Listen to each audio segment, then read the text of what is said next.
Hello there, good evening and welcome. This is ABUJA Dispatch. And like we always tell you on this program every week, it is a platform that we specially create to bring to your living rooms those events and issues, and indeed those characters that have shaped the entire landscape of the federal capital city, Abuja, in the last 7 days. Adegboyega Arogbodo is my name. Let's start off by looking at those stories that made up our news headlines in the outgoing week.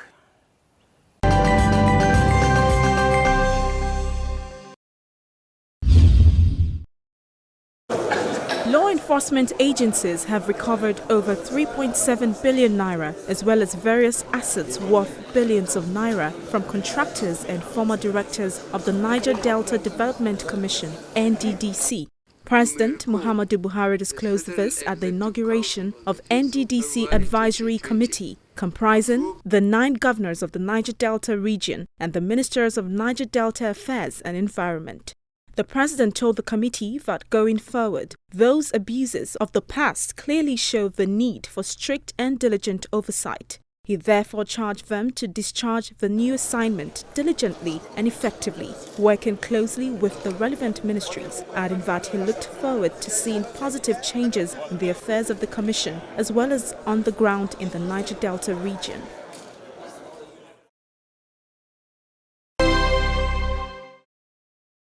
The federal government has confirmed a second case of the new coronavirus infection in Nigeria. Briefing the press on the development in Abuja, Minister of Health, Osage Ehanire, said the new case is an Ogun State contact of the index case and is among the 40 contact persons identified, isolated, and is under the close supervision by the Ministry of Health and the Nigerian Center for Disease Control, NCDC.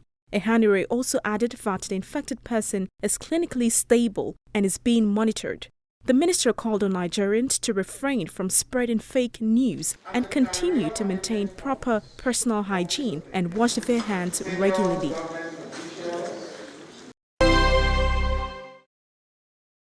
The cost of depriving women and girls their rights and opportunities is huge. It is not borne by them alone, but by the entire nation.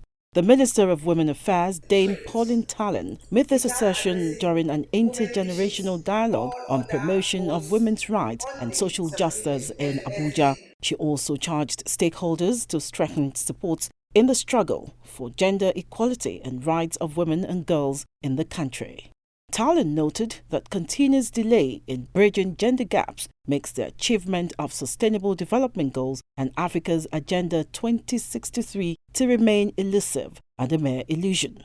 The minister emphasized the need for a consensus that women empowerment responds to women's engagement in productive activities towards sustainable development and poverty reduction.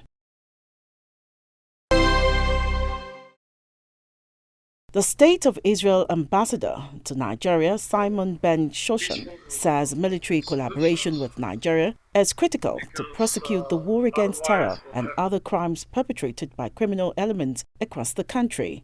Ben Shoshan gave the assertion while paying a courtesy visit to the Chief of Army Staff, Lieutenant General Tukur Buratai, at the Army headquarters in Abuja. He said terrorism and counterinsurgency, especially in the northeast, is not peculiar to Nigeria alone, but a global phenomenon that has threatened national growth and development.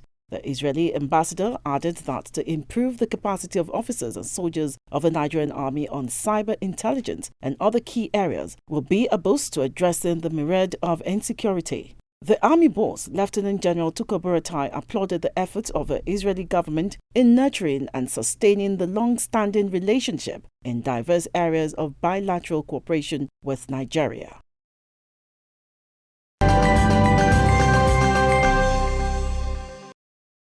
Welcome back. The Bayelsa and Imo State governorship logjams are over, though with mixed feelings. To many watchers of the nation's political space, Nigeria's electoral system could be the greatest beneficiary from the recent rulings of the Supreme Court on the applications for the review of its earlier judgments on Bayelsa and Imo State governorship tussles. That is, if the National Assembly will look at the perceived loopholes in the judgments and enact laws to guard against such in the future. This is the focus of our discourse tonight on Dateline. Join us.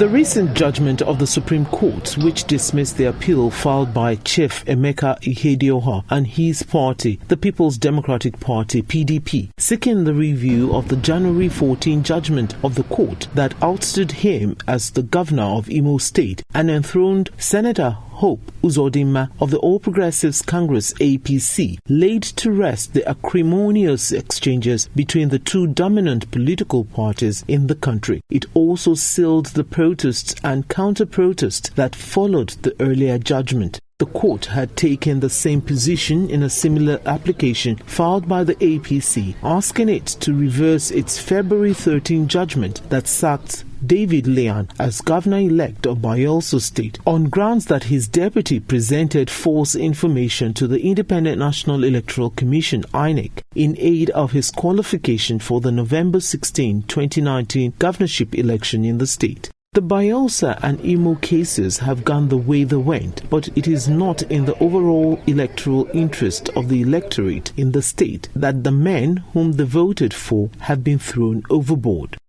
There is a lacuna. The lacuna is that our constitution is not comprehensive, and when it favors us, we are quick to recite it or to quote it or to refer to it. But what happened was that the constitution is what they were interpreting.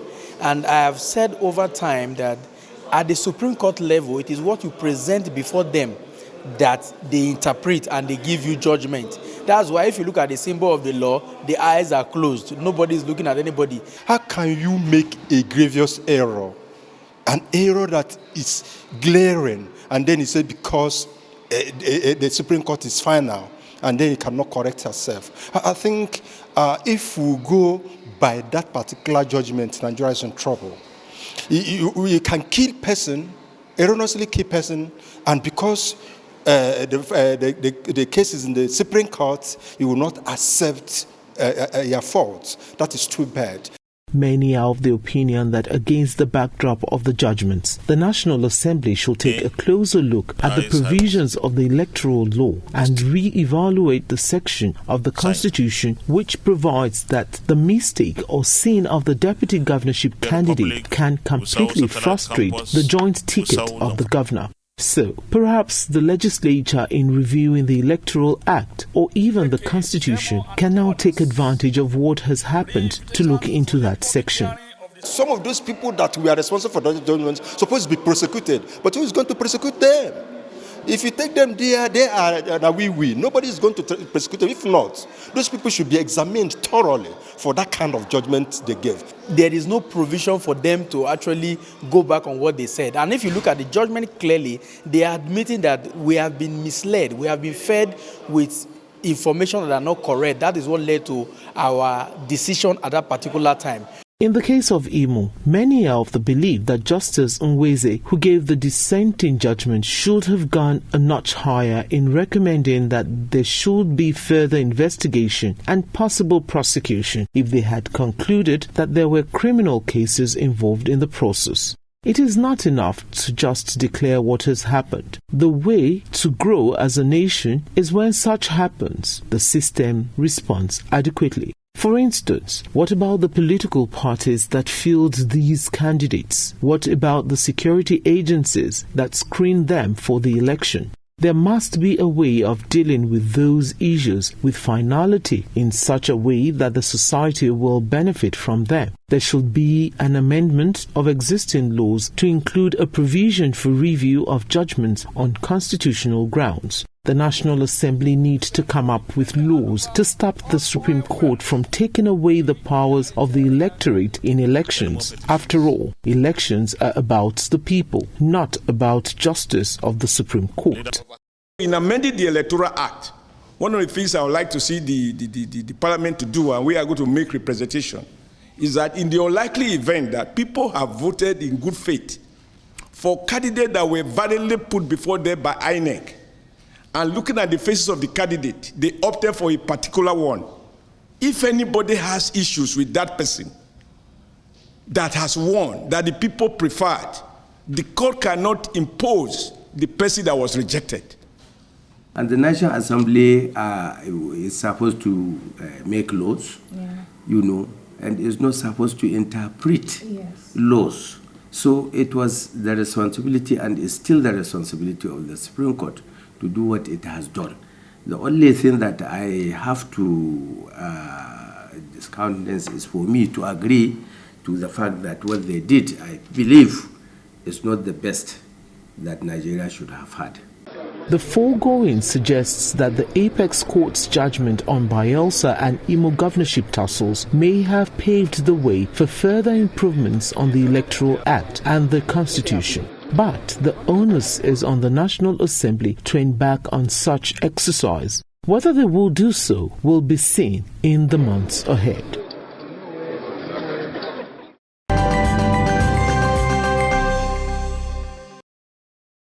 Thanks for staying with us. Last week, we shifted our attention to the federal parliamentarians with a view to closing up with the key committees that pilot the operations of the National Assembly. In our next segment, Senator Tolu Odebiyi, representing Ogun West senatorial districts, opens up on core topical issues of national relevance. Join us again.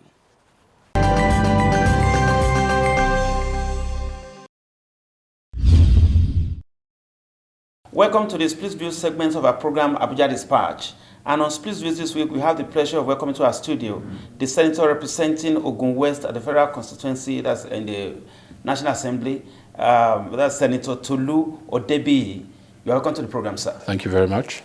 Now, sir, let's start with coronavirus. Either we like it or not, it's more or less, started from Ogun State, Ogun State and Lagos State.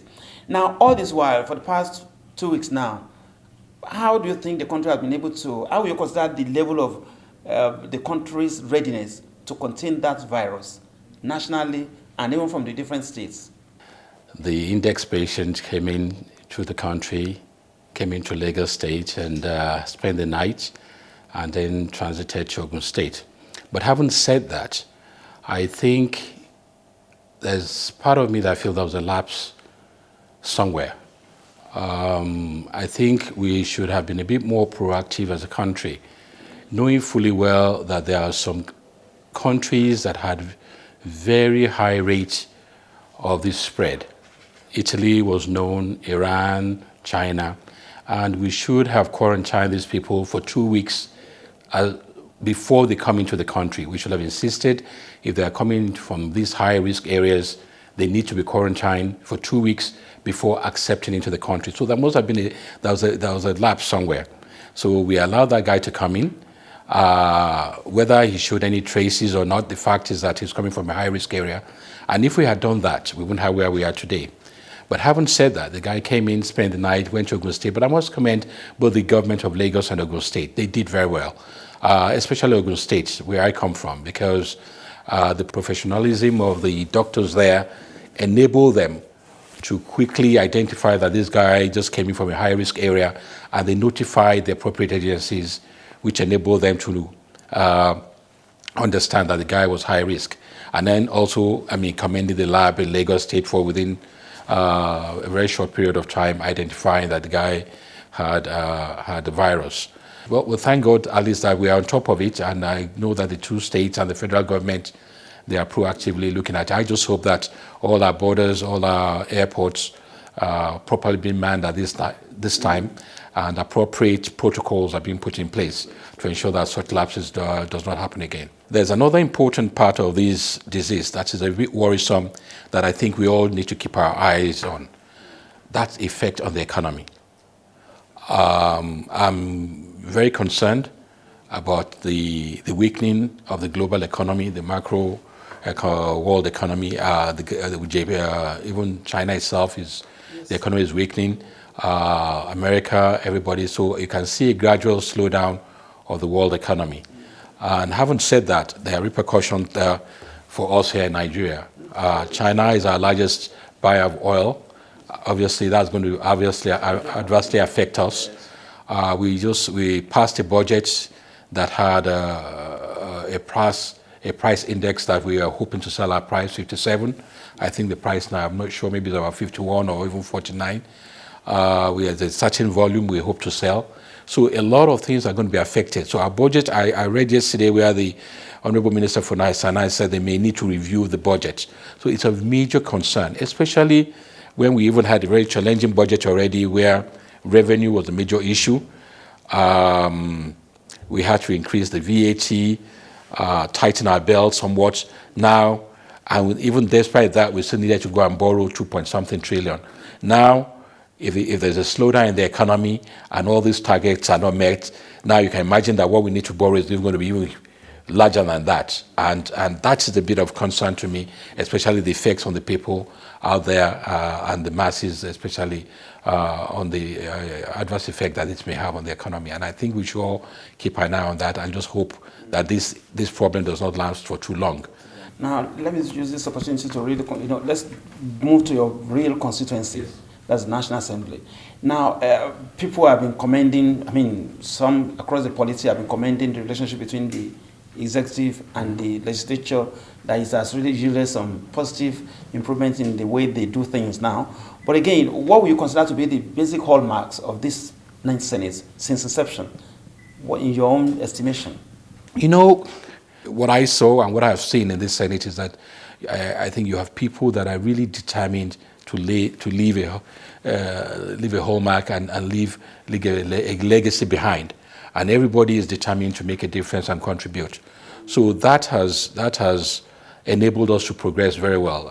First of all, I think the first and foremost thing that we did was to reset our budget cycle. A system where you don't know when your budget lapses, when you don't know what time your budget new starts, even for investors, it's very difficult to understand how the country is governed.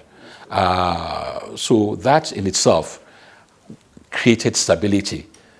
People can program, people will plan, they know that this is the cycle, that things have to be done within this time, and so that brought a lot of energy into the system. Secondly, we were able to also look at the production sharing contract. For some of us, we are shocked that such an agreement has been in place for years, and Nigeria has been losing money years and years, and we've been borrowing money, and yet we have this contract that enabled us to earn more, and which nobody, picked up. Left to me, honestly, I would have taken it seriously as a criminal offense, because whoever are the people who are involved, who should have been on top of this, we should have gone a bit further to find out, because it's an economic sabotage. To find out exactly what went wrong. Were some people collecting behind us, or what was wrong? But we were able to pass that, and I'm sure Nigeria is earning more than what they were earning before that. So now we're going to take a look at PIB. There's so many other things. So I think now there's a bit of focus, there's a bit of attention, seriousness. The issue of the executive-legislative relationship, I'm not sure whether Nigerians have a good understanding of how these relationships ought to be. Everybody thinks it has to be adverse. You have to be fighting each other. No, it does not have to be that way. Since I've been here, I don't think I've been guided by what executives are doing. The executive they are doing. I don't know. We are focused and concerned about our own constituency, our own state, the country, issues on ground, topical issues, and everybody is researching on it. Looking at what ought to be done. So it has nothing to do with the executives can bring a bill. When they bring their bill, we go to it. Everybody has their own research team. We go and you give your own views on it. So it has nothing to do with with the executive about maybe we are rubber stamping or we're just following what they make their case. Yeah, they talk to the legislature and all that stuff, and then we make a decision. I think people here are very independent minded. I don't think there's anybody here that is just following suit. Nobody's. We all came here from different backgrounds, and everybody had different agenda, because everybody can see where the country was going, and there's a different reasons why some people came into politics, because we wanted to make a difference and change the trajectory of this country. Yes, before we wrap up, your constituency is having, your senatorial district is having some border towns, and for more than 6 months now, the land borders have been partially shut across the country, and the government is not ready to really open it, because of the economic and other advantages.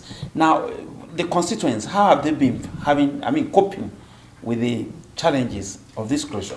You know, if there's one policy that has adversely affected my people, especially those that live along the border, because my central district, you know, is very much along the border area. I have about 4 local governments along the border area. Is this policy? While the policy itself is not a bad idea on itself, you need to stem all these illegal activities, you need to do all these things. The implementation of it was very inconsiderate for people who are living in that area. And what I mean by that is you've shut everything down. People cannot, some of these communities are far away from the hinterlands. They trade, petty traders along that area, all their businesses have collapsed.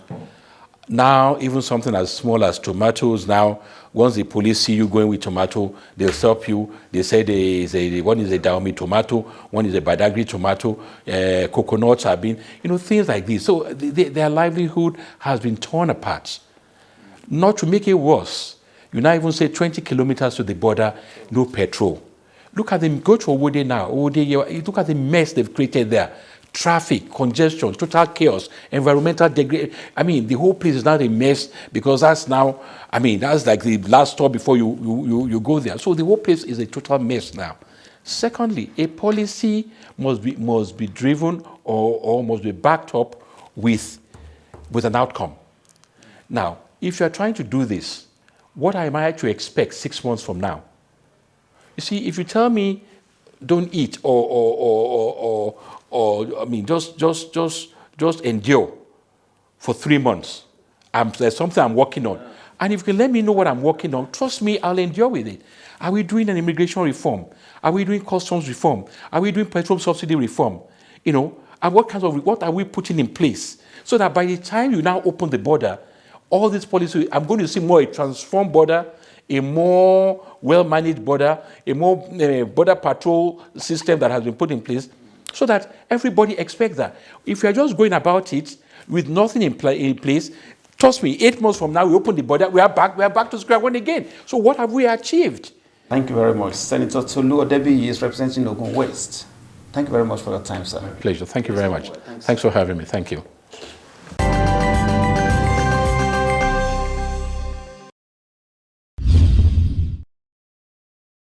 With the Federal Executive Council had a few weeks ago approved the lead consultants that will now coordinate the appointment of the forensic auditors for the forensic audit of the Niger Delta Development Commission.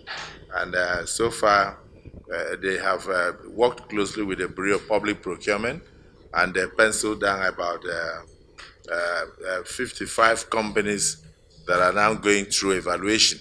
And of course, major companies with international flavor are also involved. And for this, they are dividing the region into about 16 lots based on the volumes of work. The headquarters will have an international auditing firm that will handle most of the programs and projects and financial audit. Then the other states of the Niger Delta will also have their lots, and then we'll be involved mostly in project auditing. And also being able to see whether we have had value for money. And of course, at the end of it all, we'll also do personnel auditing. Outside the personnel auditing, we'll end it up with a governance structure that must be recommended for the region in order to check future excesses.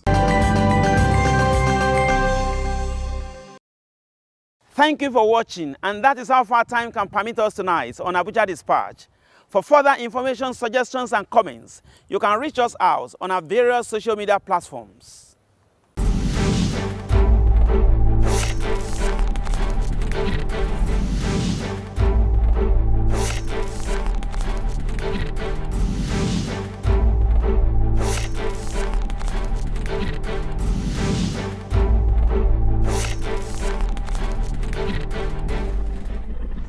Thank you for sharing your moments with us tonight on Abuja Dispatch. A week from now, we'll bring you another refreshing menu. Same time, same station. Adegboyega Arogbodo is my name. Have a good night.